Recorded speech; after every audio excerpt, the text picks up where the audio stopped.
بسم الله الرحمن الرحيم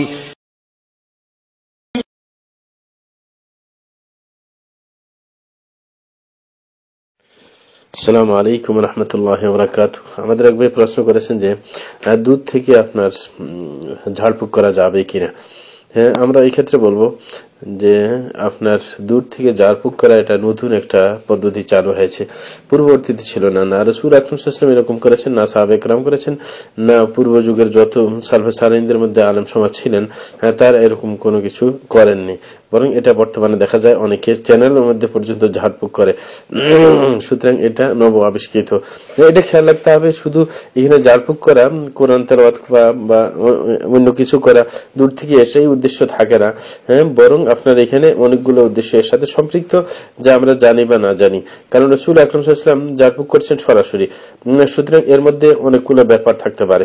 একটা হচ্ছে যে আপনার ঝাড়ফুঁক করার সময় আল্লাহর উপর তাওয়াক্কুল আসে এবং আল্লাহর সাথে ভালো ধারণা হয়, এবং এটা নিশ্চিতভাবে ওই ব্যক্তি বিশ্বাস করে যে একমাত্র ক্ষতি লাভ করার মালিক একমাত্র আল্লাহ জাল্লা শানু, এবং এর থেকে আপনার খায়র বরকাতের আশা করে।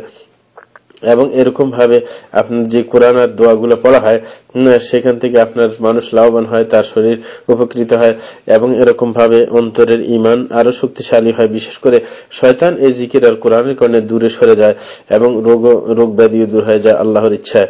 হ্যাঁ, সুতরাং সত্যিকার আপনার চিকিৎসা হতে পারে যেটা সরাসরি।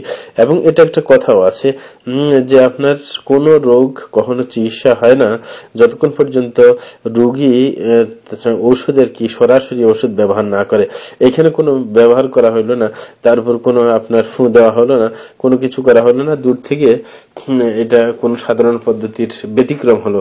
এই কারণে আপনার সৌদি আরবের উচ্চ উলামা পরিষদ, বিশেষ করে আপনার স্থায়ী ফতোয়া কমিটি, তারা আপনার বলেছেন যে এটা হচ্ছে একটা বেদাতি পদ্ধতি, সুতরাং এটাকে গ্রহণ করা যাবে না। তবে একটা কাজ করা যেতে পারে, দূর থেকে যারা নেককার মানুষ আছে এরা দোয়া করে দিতে পারেন, যে দোয়াটা আল্লাহ জাল্লা শানু গ্রহণ করবেন ইনশাআল্লাহ, আশা করা যায়। কারণ মুসলিম শরীফে এক হাদিসের মধ্যে এসেছে, হাদিস নম্বর 2733, হযরত আবু দারদা রাদিয়াল্লাহু আনহু হাদিস থেকে বলা হয়েছে, রাসূল আকরাম সাল্লাল্লাহু আলাইহি ওয়াসাল্লাম বলেন যে দাওয়াতুল মারইল মুসলিমি লিআখিহি বিযাহরিল গায়বি মুস্তাজাবা ইনদা রাসিহি মালাকুন মুআক্কালুন কুল্লামা দাআ লিআখিহি বিখাইরিন ক্বালা আল মালাকুল মুআক্কালু বিহি আমিন ওয়া লাকা বিমিথল।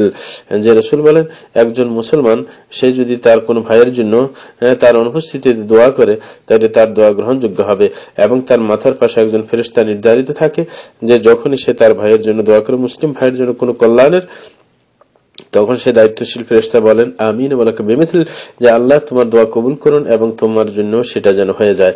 সুতরাং এই ক্ষেত্রে আমরা বলতে পারি দূর থেকে যদি কেউ করতে চায় তাহলে দোয়াই করা তার জন্য বাঞ্ছনীয়, কারণ এই একটা পদ্ধতি শরীয়তের মধ্যে আছে এবং এটা কার্যকরী, যেটা হাদিস দ্বারা বোঝা যায়।